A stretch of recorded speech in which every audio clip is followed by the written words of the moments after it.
Hello বন্ধুরা, আমি তন্দ্রানী। আপনাদের সকলকে আমার চ্যানেলে স্বাগতম। আশা করি আপনারা সকলেই ভালো আছেন। আজ আমি আপনাদের সামনে তুলে ধরব ভিয়েনার শেষের দিনের বাকি অংশটি।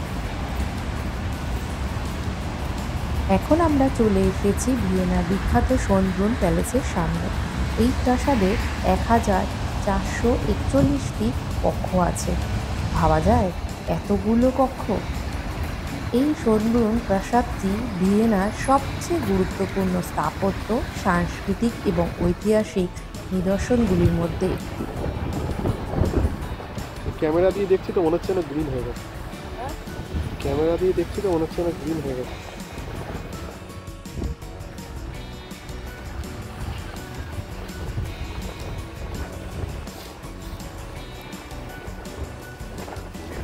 শোনব্রুন কথার অর্থ সুন্দর ঝর্ণা। এই নামটির উৎপত্তি একটি আর্টেসিয়াল কূপ থেকে, যেখানে রাজসভার লোকজনরা তাদের জল পান করত।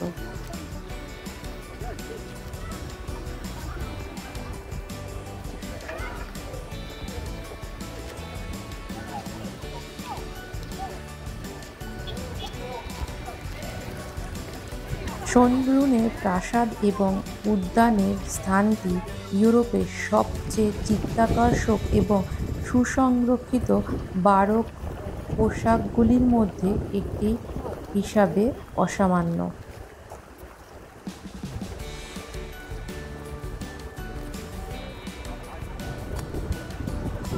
1918 সালে নভেম্বর মাসে হাবসবার্গ রাজতন্ত্রের পতনের পর প্রাসাদটি নবপ্রতিষ্ঠিত অস্ট্রিয়ান প্রজাতন্ত্রের সম্পত্তিতে পরিণত হয়।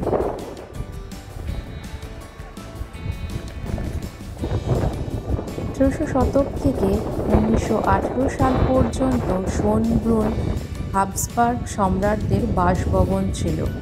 এই প্রাসাদটি জোহান হার্নবার্গ, ফিশার ভন এরলাচ এবং নিকোলাস প্যাকাসি দ্বারা ডিজাইন করা হয়েছিল। সিঁড়িটা দিয়ে ভাঙা আছে, সিঁড়িটা দিয়ে দরকার নেই।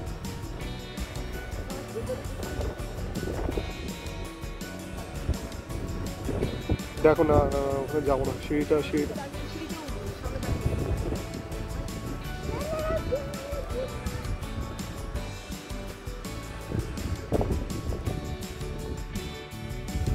এখান থেকে ডিরেক্টলি স্টেশন।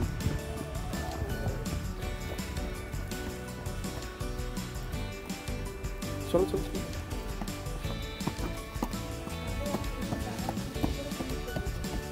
আর বেশি সময় নষ্ট করো না তন্দানি, কারণ আর চলো পুরোটা ঘুরে রাউন্ড দিয়ে ঘুরে নি।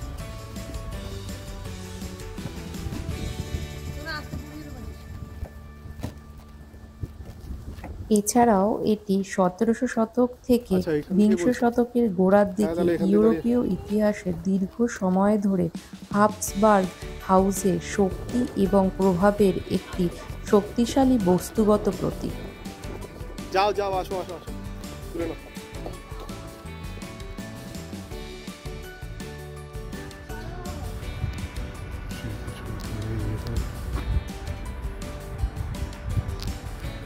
ভালো করে ঘুরতে পারছি না, একে সময় নেই, অন্যদিকে ভালোই বৃষ্টি হয়ে চলেছে।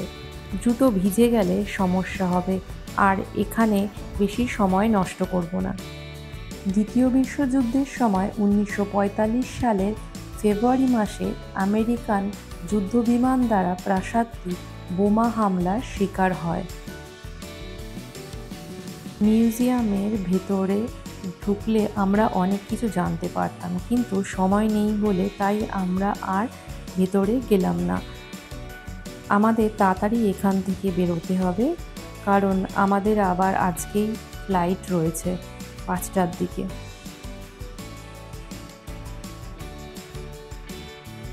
শোনব্রুন প্রাসাদ ছিল হাবসবার্গ শাসকদের প্রধান গ্রীষ্মকালীন বাসস্থান, যা 13তম হিটজিং-এ অবস্থিত ছিল।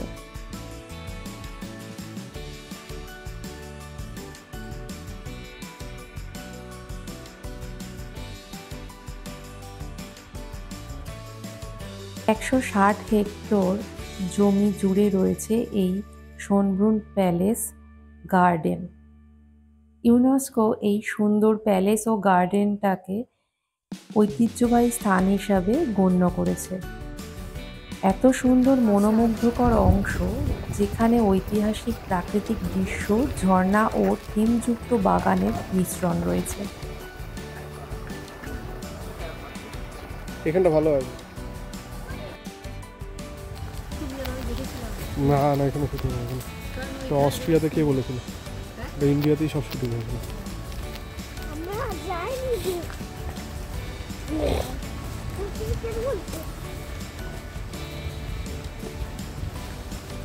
মানে বাগান ফাগানে রাজা রানীরা সব বসে তুই আর কি। চলো বাবা, আর যাও না বাবা।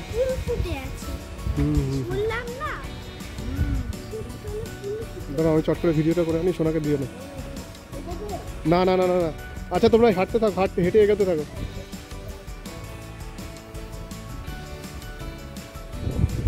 প্রেম রতন ধন পায়ো মুভিতে যেমন দেখিয়েছে রাজা ও রানীর একান্তে সময় কাটানোর জন্য আলাদা বাগান রয়েছে, এখানে প্রাসাদটার পাশে দেখুন ঠিক তেমনই এক আলাদা বাগান রয়েছে।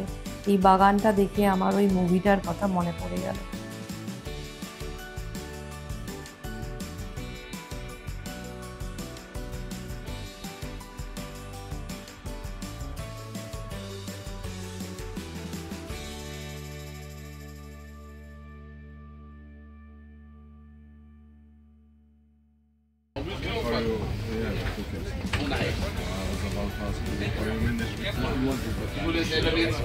আমরা দুপুরের খাবার খেয়ে এয়ারপোর্ট যাওয়ার জন্য ট্রেনে উঠে পড়েছি। আমাদের মতো অনেকেই আছেন যারা ট্রেনে করে এয়ারপোর্ট যাচ্ছেন। বেশ ভালো এই ট্রেনটা, একেবারে স্টেশন থেকে এয়ারপোর্ট নিয়ে যায়, মাঝখানে কোথাও দাঁড়ায় না।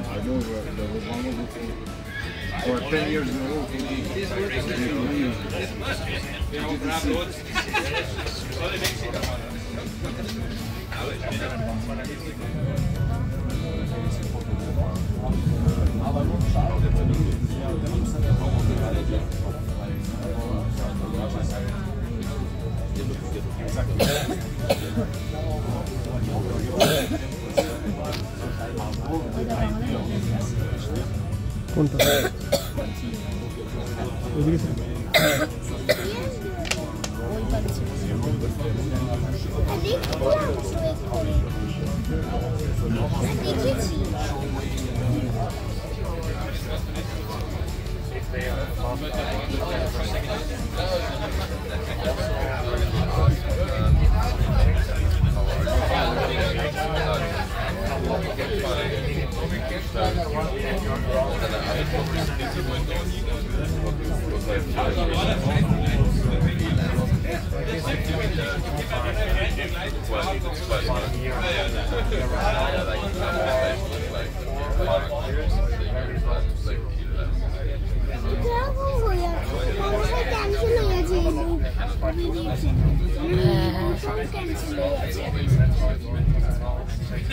আপনাদের কেমন লাগলো ভিয়েনা জানাবেন। আমিও দেখতে পাচ্ছি, তাই না?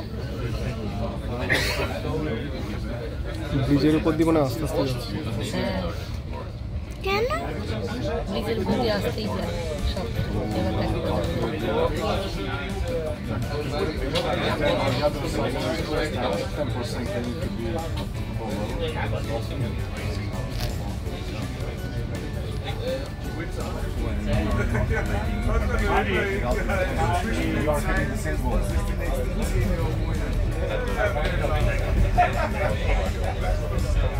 ওর উইন্ডো বন্ধ লাগে মা, ও না।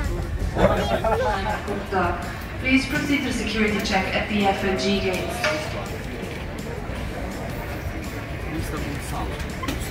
Yeah, but I don't know like which.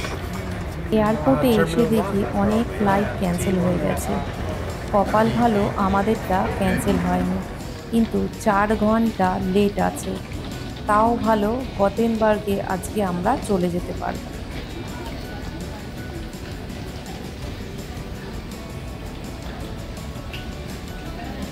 এখন এখানে 5 ঘন্টা বসে বসে কাটাতে হবে, ভালো লাগে আর?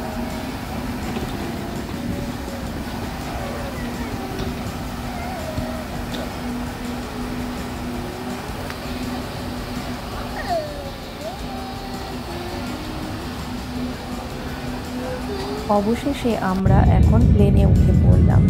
প্লেনে উঠে নিচের দৃশ্য দেখতে আমার আর সোনার খুব ভালো লাগে। মিনিটের মধ্যে সব ছোট ছোট খেলনা বাড়ির মতো হয়ে যায়। আজকের মতো টাটা, আবার দেখা হবে পরের ভিডিওতে। কিন্তু আপনাদের যদি আমার ভিডিও ভালো লেগে থাকে অবশ্যই লাইক, শেয়ার ও সাবস্ক্রাইব করে পাশে থাকবেন।